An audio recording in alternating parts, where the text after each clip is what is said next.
come in here. We need to look at this, okay? This is Williams FW20. I'm here with Jonathan Kennard, who is director of Williams Heritage. That's right. Right, got that right? Yeah. It's not often that these Formula One manufacturers actually are willing to release some of their crown jewels, but this is a really interesting car, because we're not talking about a vehicle that was raced by the most famous drivers and won all of the races. We're talking about a vehicle that someone could actually use, aren't we? Absolutely, yeah. I mean, still driven by a world champion in Jacques Villeneuve, but not in his championship year in 1998, this was. But very usable, and we can run this car within Heritage without any trouble at all. We won't put any numbers on it, because we don't want to jinx the fact that it might go above or what it might achieve. But this car is going to go for sale, isn't it? Yes. Okay. Yeah. And tell us what it is at the moment and what condition you can get it into to be used. So where we are at the moment is we have prepared it for sale, and where I mean by that is that we've got a dummy engine at the moment. This would have used the Mechachrome V10. We can obtain the real engine for that, no problem at all. Yeah. It's got a complete gearbox, and everything else on it is complete bar a couple of other smaller items. But the point is, I think, really from where we are with Williams Heritage, we've got all the original drawings for this car and everything else that we've got. So if anything needs to be remanufactured, it isn't a problem. And as you mentioned, it's a very drivable car, very usable car. Yeah, we want to see it back out on track.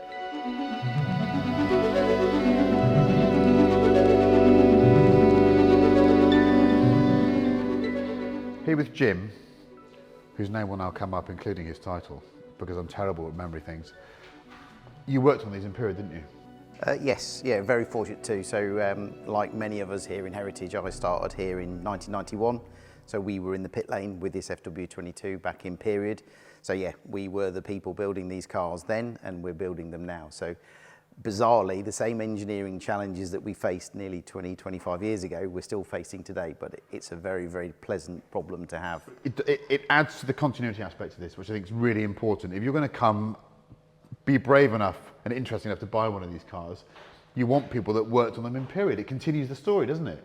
Yeah, absolutely. Yeah, I was the gearbox and sub-assembly technician for this car, period. Ian and Colin are Was both it a good in the gearbox? workshop. Yes, it was. It was one of our very first longitudinal. So regulation change, groove tyres, narrow track meant that we went from a transverse, so gears across the back of the car in 1988, and 1999, 2000 was the first time we went to longitudinal. I love that, I didn't know that. Very, very I assumed they were all big change. longitudinal. No, so we were in the early days of F1. Then Williams were one of the first teams to produce our own in-house transverse gearbox in 1988. It's like a Ferrari Mondial. Yeah. Nobody made a transverse gearbox, so if you wanted one, you had to make your own. So 1988 was the first year we ever made our own in-house gearbox. We were transverse all the way through 1997, last championship for us with a transverse gearbox, and then we also ran it in 98.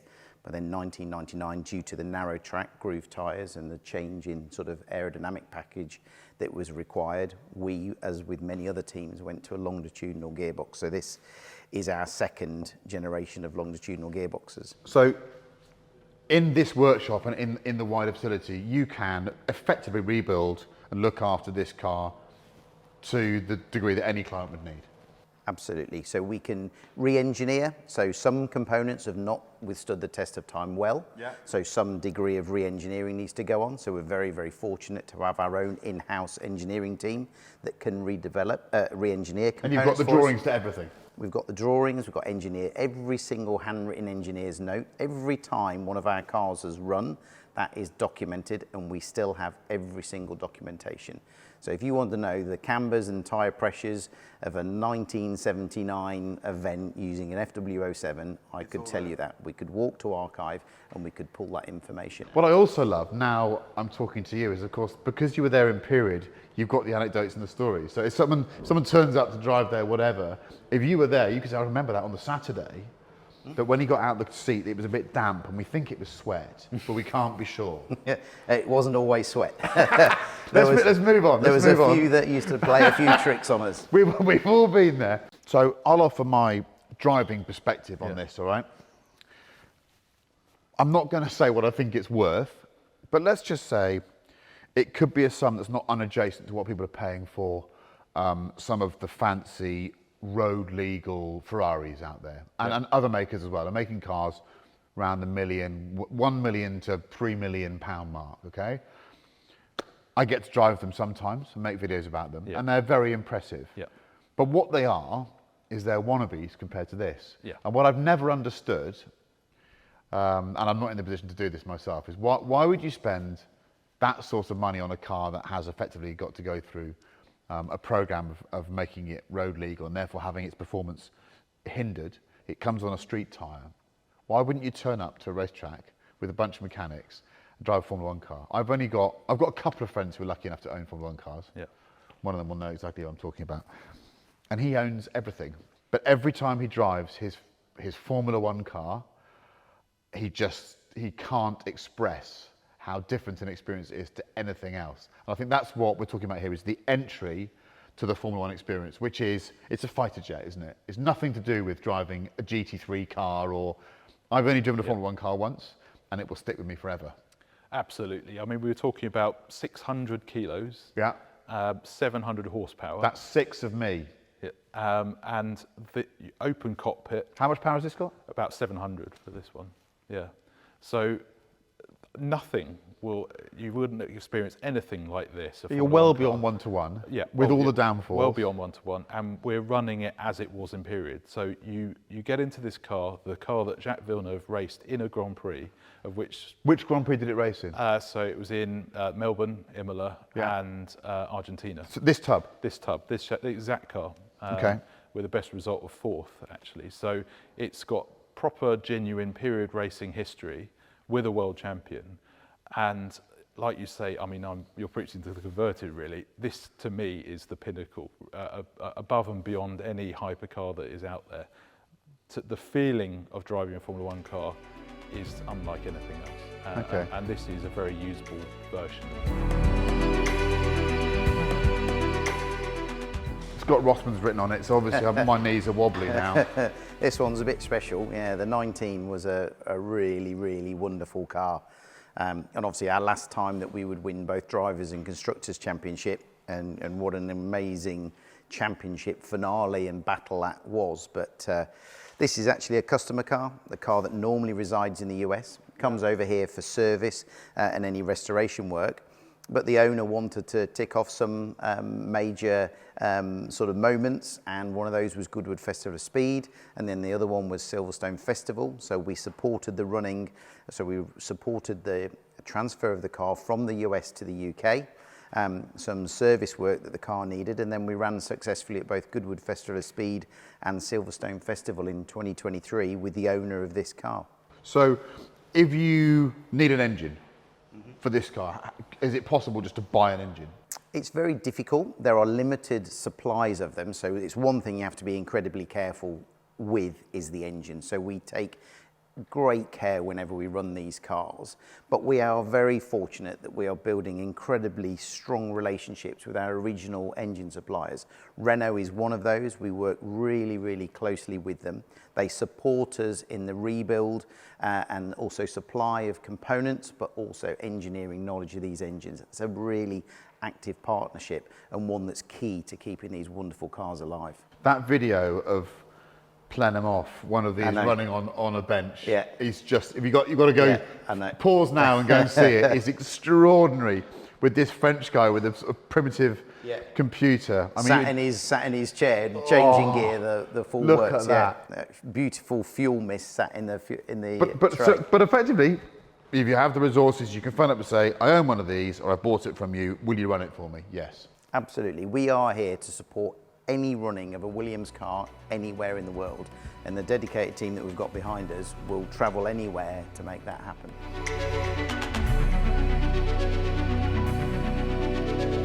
Talk me through the livery. So it's not a blue Williams. It's not a blue Williams, and it's a bit of an unusual era for Williams. It has to be said. I don't think anyone at Williams enjoyed going from blue to red. But the reason being was we went from Rothmans to Winfield, same company. Which was a nicer smoke actually, because I was one of the idiots. I was one of the idiots that used to smoke Rothmans because they were on your cars, and they were coffin nails. They were awful things. Yeah. It was a really rough smoke. The Winfield was a nicer smoke. Okay, Yeah. so There you go. all round a good way to go.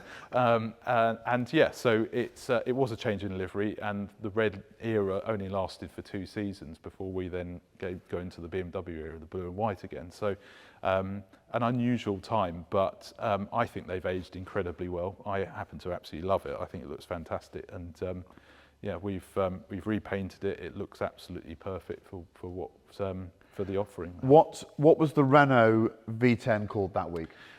So obviously we've got a fantastic relationship with Renault all the way through the 90s. Renault then officially pulled out at the end of 1997. Yeah. But this is derived from that engine. So this is a Mechachrome. For me, is a much cooler. Renault's, when you say Renault V10, everyone goes, what, is it out of a Clio? Mechachrome sounds so fast. Yeah. It sounds a bit NASA to me. I love it. Yeah, so essentially the same engine that was used in 1997 with a couple of minor tweaks. Yeah. But so 700 horsepower. 700 horsepower. And you can run that. Absolutely no problem. And we've got a very good relationship with Renault Sport as well. Why is Woody the Woodpecker on it? So we were sponsored by Universal Studios back in 1998, and they used the opportunity to promote different things at different Grand Prix. I think Woody Woodpecker looks absolutely fantastic Absolutely on the fantastic. car. We were trying to work out earlier, you've done your research, you're very rigorous, yes, Jonathan. Folk, Clothing manufacturer. plenty of manufacturer. Yeah. We know what they do. Yeah. We know what they do. Centre foundations on the front as well. It's a really neat, beautiful car. It hasn't got too many flicks on it, hasn't it? It's a basic, simple shape. Absolutely, yeah. So very aerodynamic shape, but it was before it went completely out of control with Yeah. all the different widgets and gadgets that came in the mid-2000s.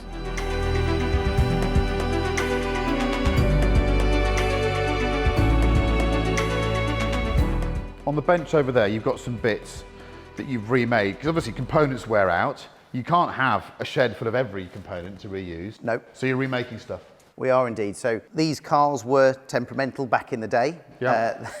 In some respects, they are no less temperamental these days. So like we said, the engineering challenge that we've got to keep them alive Yeah. is a really, really fascinating one to deal with. We have things like accidents, you know. The owners of these cars are enthusiastic when they get behind the wheel, and they're tricky. They're Formula One cars. Yeah. And so we have accident damage. So this was a front upright that unfortunately the owner lost control of the car. It was quite badly damaged. We had to remanufacture things like the titanium upright, wishbones. Titanium upright. Yeah, so this is a titanium fabricated upright, all done in-house at Williams. And we were able to remanufacture that. Don't you have to weld that in sort of purged in a environment? vacuum? Yeah, but we're very lucky that we've got very, very skilled fabricators still here today, and we can get a lot of this work done through our same manufacturing areas in the company that are looking after main F1. We have to dovetail in with obviously main Yeah. F1 requirements, Yeah. but we've still got this incredible talented workforce that can help us keep these cars running. Now this is interesting for me because carbon obviously is a material that transformed Formula One, but we know that over time it doesn't get happy, delaminates, and there's some horror stories. So this is something you've remade in a different material, the Yeah. suspension arm. It's interesting this. Yeah, this is a really, really nice example. So Yeah. as you quite rightly point out, some components on the car withstand the test of time very well. Yeah. Some bonded assemblies don't.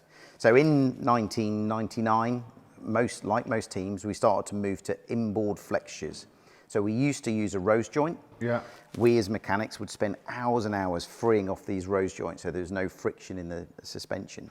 What we didn't realise that under load, that coefficient of friction changes massively. So when we had it in our hands, we could rotate this little spherical ball. Yeah. Beautiful. We thought we were great. But what you realise for a 150 mile an hour corner, that bearing was almost solid. Locked. So you had this variable spring rate. Now that's really bad. So teams moved to flexures, inboard flexures. So we know that we have to have a titanium blade. It's the only material that will stand that constant flexing. Yeah. So on the inboard, instead of a rose joint, we've got this flexure. So we have to have titanium. Back in the day, originally, that titanium flexure would have been bonded to a structural carbon leg. We are starting to see that there are some issues with that bond joint some 20, 25 years later. Yeah. Every component that we ever put on one of our historic Formula One cars here, we proof test. We apply the original design loads to that component to prove that it can withstand those original design loads. Yep. What we found was, in doing that with the wishbones, they were not structurally sound. We were literally plucking the flexure out of the carbon structural leg. You don't want your billionaire that's at Revival doing that, do you? Absolutely not. And the most paramount thing before we do anything is the safety of that car, the owner, spectators, and anything else like that. So what we've chosen to do is re-engineer this wishbone as a complete titanium structural leg. It's made in two parts, beam welded together.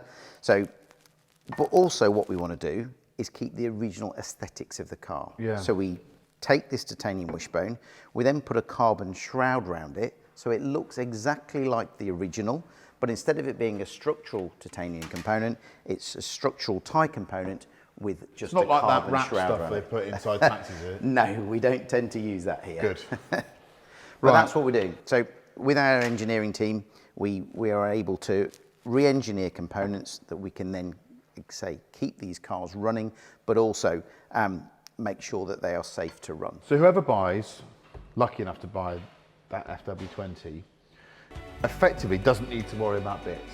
That's it, isn't it? You buy one of those cars, you worry about bits.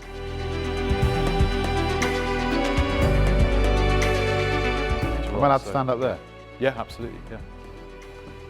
Okay. Beautifully simple cabin. I know there's no paddles on the steering wheel, but this must be the last of the era where there was an actual dashboard and not a readout on the steering wheel. Pretty much, yes, yeah. So it's basic. So you've got two pedals here, Yeah. and the clutch on the steering wheel, Yeah. and then the paddles on the steering wheel. So it was, as well. it was a clutch paddle, wasn't it? Well, different between Villeneuve and Frentzen, Was it? actually, because Villeneuve was quite funny that he had one paddle for up and down. Yeah. So he was You'll have to pulling go- he was pulling it towards him to go up a gear, and then pushing it pushing it. away to go down, which to me makes no sense at all. That's a rally drive. So back in the day, that's how they used to have it on the rally cars. Absolutely, yeah. No other Formula One driver, as far as I'm aware, has it that way round. But that was very much. Could a you Villeneuve supply thing. that system? Yes, yeah, yeah. We can have it exactly as Jacques would have run it. Have you got the drawings for that still? Almost certainly. So yeah, yeah. Also, there's one word here that if you watch the Mexican Grand Prix, we're filming this just after the Mexican Grand Prix, Komatsu is on the side of the car this weekend, isn't it? Yeah, it's a really good story actually to have them back as sponsors of the F1 team. Do they make diggers? They make diggers, Yeah. and actually made a small part of one of the crown wheel and pinions on the differentials back in the day. Did they? So it's a really good story and a great to have them back involved. And yeah, they sponsored Look, us one of for a those for few spotting years that. here. Oh, Yeah. one of those. Yeah, see, it's all there still. I think it's obviously the longer car, longer shape after the incidents of '94. So it doesn't look as compact, but it's still neat. It's tidy. Absolutely, yeah. So obviously you've got the added safety updates in 1998 from what you say is 1994. So you've got the headrest, a bit more driver protection there, and you've got a larger crash box. That's at the front that's as just well. empty space, isn't it? This is empty space, but every car back in the day obviously had to pass the crash test, and so this is a key part of that. So Formula One cars are never going to be the safest things, but this is a big step forward from the early 90s cars. So now we're here. Can I have I've got to have a bit of a wobble moment and look round because this is basically my childhood. Absolutely, yeah. Yeah. How many cars do you have in the collection? So in the museum we have 46 cars, Yeah. and in total over 100.